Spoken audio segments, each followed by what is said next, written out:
G'day everybody, welcome back to the channel. It's another beautiful day here in Perth, Australia, and I'm back out on the beautiful Harley Davidson Sport Glide. I want to take the time today to talk with you on why I think young people aren't riding motorcycles as much as they used to. This is going to start a series of videos that I want to do exploring this issue more, and I want to use today's one as kind of an introductory video to that and just outline some of the things I want to discuss further on this channel. As you know, one of the main reasons I wanted to create this channel in the first place was to share my love for motorcycles with you and hopefully inspire new riders to get out onto a bike. So the first thing we need to do together as a community, as a motorcycle community, is work out why people don't want to ride motorcycles as it is. At the same time, I want to share with you this beautiful adventure I'm on today on the back of my beautiful bike. I don't quite know where I am. Again, another one of those days where I follow a bunch of beautiful roads and end up somewhere. It's a perfect day for riding. So if you haven't already subscribed to the channel, make sure you do so, and let's get into the video.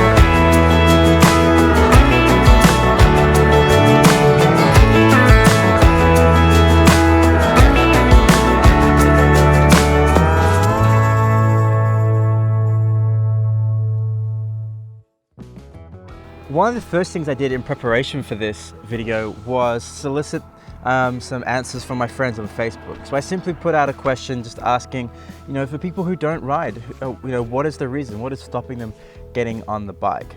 And really the two main answers that came back to me were dangers that surround motorcycle riding and of course the price of owning a motorcycle. So these two are obviously some of the main ones that as a community of motorcycle riders that we need to tackle, and they're obviously quite difficult to do so.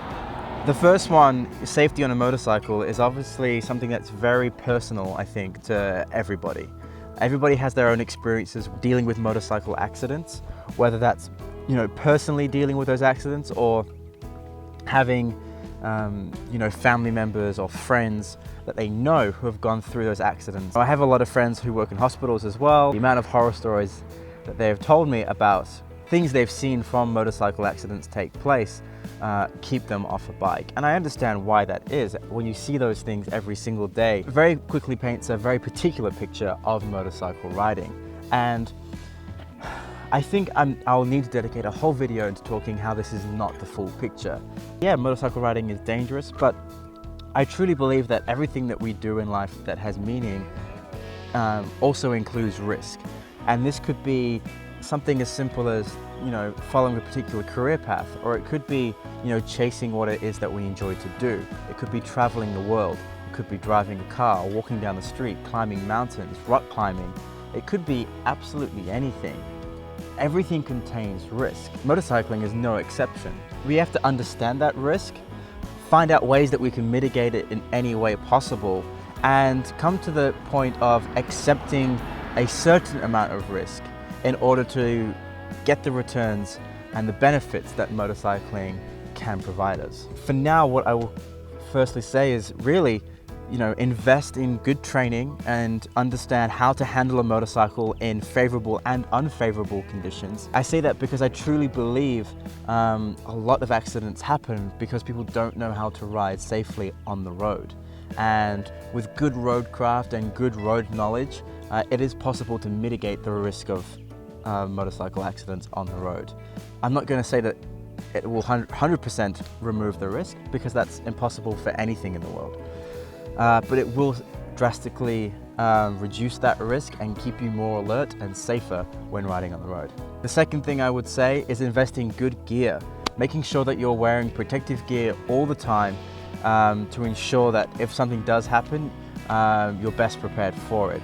And again, this comes into managing the risk that you're willing to take. Personally, I like to wear motorcycle gear all the time.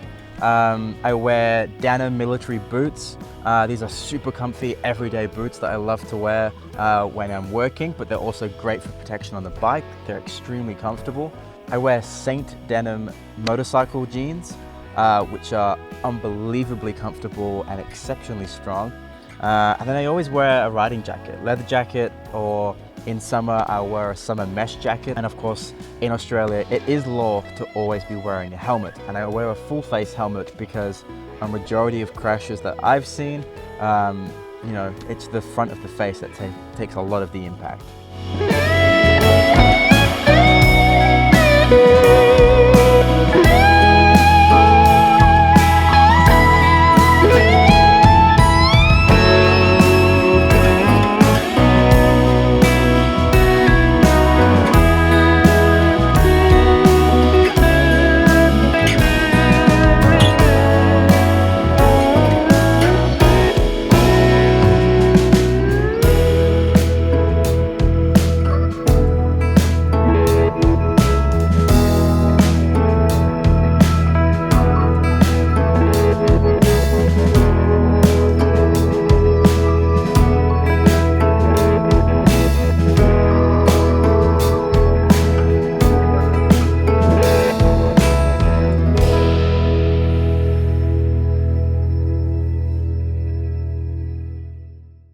Have a look at this.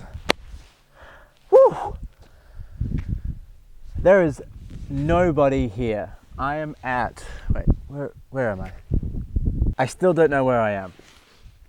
I'm at a dam just off the side of the road of wherever it is that I'm riding out here in the Perth Hills.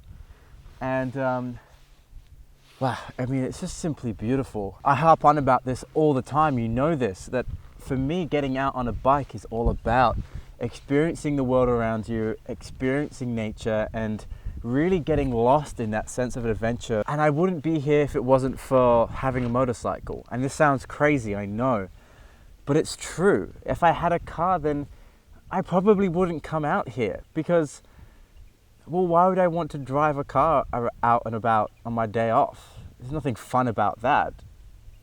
But riding a motorcycle, the journey is just as fun as the destination. It's not just about where the bike takes you. I mean, it takes you to some amazing places, as you can see, but wow, I mean, like the journey getting here, you've seen these roads from the footage I've been showing, how much fun they are to ride, the winds, the bends, how beautiful the surroundings are, riding through the trees and riding around the red dirt. Gets you back in touch with nature, gets you, it frees up your mind from the daily thought patterns of, you know, social media and internet and politics and news and work and the same monotonous day-to-day drivers.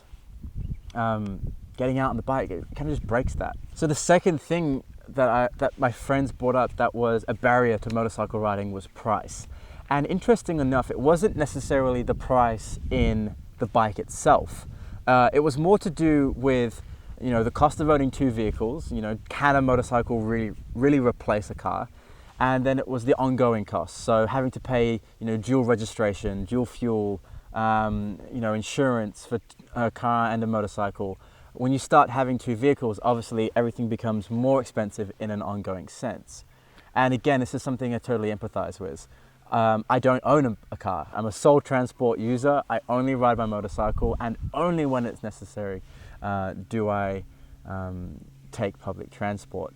All right, so what is the solution to all this? Am I saying just go out and buy a motorcycle regardless? No, of course I'm not saying that. You need to do what is financially responsible and practical day to day for you. But what I am saying is maybe reconsider how you could use a motorcycle in your day-to-day lives. I did, and it's been really beneficial for me. So I realized that I don't need a car, because most of the time whenever I was driving a car, I was just transporting myself and perhaps a backpack worth of stuff around. And that just didn't seem to make sense to me. I don't need all that space. It's nice having a car just in case you do need to, you know, move a lot of stuff around or move people around. Is it worth owning a car for? I'm not too sure. Maybe that's something that is personal to everybody. To me, it's not. I realize that a bike suits all my needs. I commute every day on the bike. I take these awesome day adventures on the bike. And as you'll soon see, I'll be taking my bike for all my camping trips as well. And that'll be with my girlfriend on the back of the bike as well. So 2 people for weekend camping trips, even week-long camping trips on the bike. Because the bike has saddlebags, I have a luggage rack and a large luggage bag coming for the back of the bike. So it is possible to get around some of these so-called obstacles. And I would say that once you do that, you have so much more fun when you're on that bike. It is really, really great. If you're unsure and you're on the fence, I think the first thing to do is work out, is motorcycling something that you love? Because there are going to be times when you are riding in the rain and it's not enjoyable. Or there are times where you're going to have to take public transport instead, or maybe even every now and then, once a year, or once every 2 years, you might even need to rent a car or rent a van in order to do some heavy lifting. And for me, that actually works out best. I would much rather own a motorcycle that I really want, and then look to public transport in really bad circumstances of weather, or rent a car if I ever need to do move house or something like that. So work out what's best for you. Find a friend who has a motorcycle. Ask them to give you some private lessons in some private area, and just kind of get a feel for it and get an idea of, is this something that you're going to love doing? Is this something that you're going to be excited about? Take some classes, watch some more videos. Really try and imagine what it would be like owning a motorcycle, and if this is something that you want to try and make work. And if it is, then there are ways to get around some of the obstacles that motorcycling presents. I think I want to give you a view of the canapes over there, because wow, I mean, this is just beautiful. Have a look.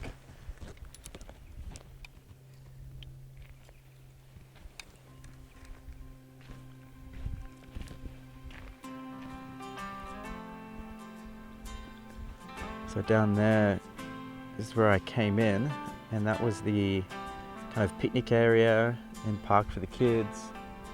And you can just see this beautiful forest just goes on and on and on. And I'm not even that far out of town. It only took me about 45 minutes to get here. And we'll go back to the dam. Have a look at that. So my last stop is here in the beautiful hills of Perth. I think I'm now on my way to the town of Kalamunda, which is near where I grew up. So I kind of know where I am now. So we're back on track. The last thing I think that is an obstacle for people getting into motorcycle riding is really the competition of what we can spend our money on these days. I think this is really the biggest challenge that we have to overcome as a motorcycle community. More and more, there's just more things for us to be interested in, things for us to spend our money on, more things to experience.